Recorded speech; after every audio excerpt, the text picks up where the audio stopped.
Good morning, Internet. It's me, Ross, again. Hello, in the flesh. Well, not really on the Internet.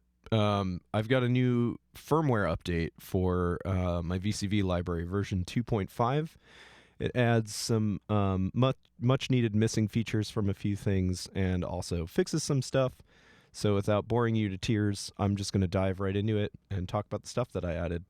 So for starters, on Stargazer, there is a new waveform for the LFOs. So they used to just stop at stepped random, just like the original. I added, if you look at the scope here, it's showing the LFO output. I added a smooth random LFO. And what this is it's just like a sine wave LFO that drunkenly speeds up and slows down its frequency. So you can see what's happening on the scope here at really high frequencies. It sounds like this right now. Kind of spastic and insane. But the whole idea is that you would slow this waveform way down and you would use it as a slow morphing timbral shift in your patch. So obviously we don't have that kind of time because most of my audience is extremely ADD and probably hyped up on amphetamines right now, seeing as it's 9 o'clock in the morning and most people have probably already taken their Adderall. So yeah, anyway, other than the sinusoidal LFOs for the sinusoidal smooth random wave shape for the 3 LFOs, I also added an external audio input for Stargazer, which overrides the oscillator section in the signal chain.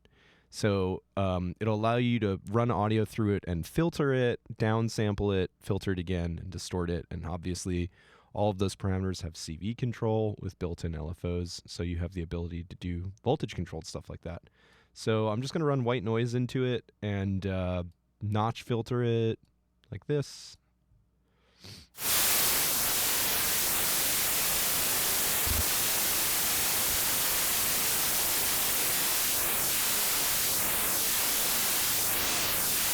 Then I'm going to downsample it.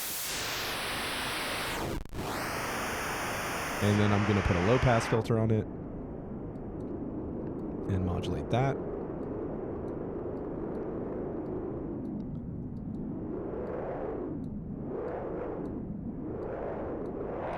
And distort the living shit out of it.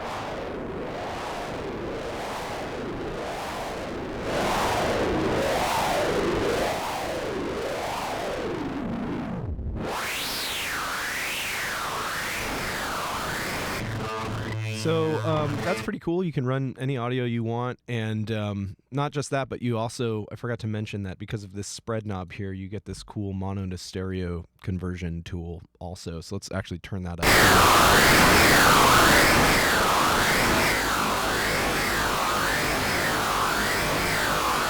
So you hear how the sound like jumps out of the side of the speakers now?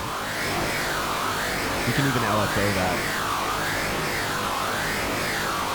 It sounds like going out and towards the middle. So that's pretty cool.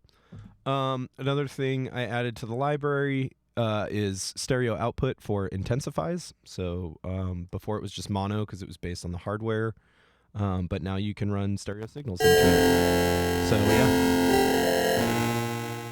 Right now I'm taking this Beethoven clip and mangling the shit out of it.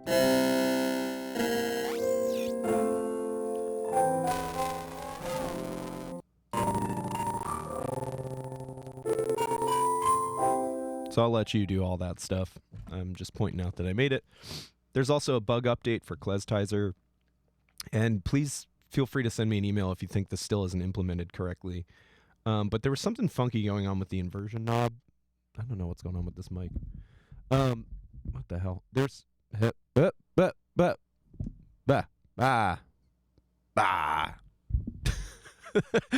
was something funny going on with the inversion knob on Kleztizer.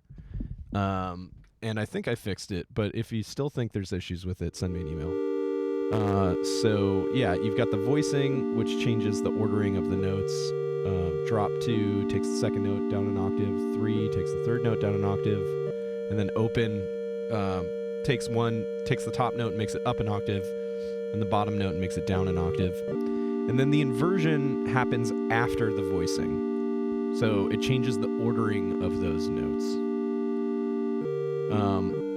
which I think is correct, but other people might not.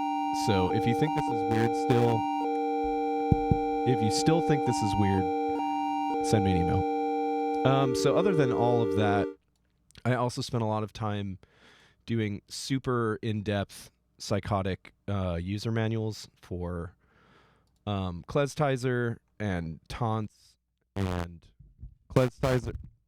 I'm sorry, guys. Check 1 2. Check 1 2. Check 1 2. Hello. Hello. Okay.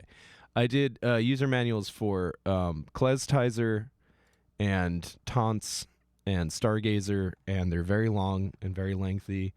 With Taunts and Kleztizer, there's like all of this crazy information about klezmer music, which is very cool if you're interested in that, and also some essays that I wrote that are kind of personal anecdotes if you care about me at all, which you probably don't, and you're probably not even watching this video all the way through. But anyway, there's also one for Quad Deviant. Yeah, and it just kind of tells the stories and all that stuff. So it's very similar to these videos, but in documentation form. And these are accessible in VCV Rack. These are accessible in VCV Rack for the newer modules. If you just right-click Info and click on User Manual. And all of the older modules, it's the hardware manuals from when they were hardware units. So that's pretty much it for version 2.5. Yeah, so stick around for more videos and stuff, and hope you have a good weekend. Peace out.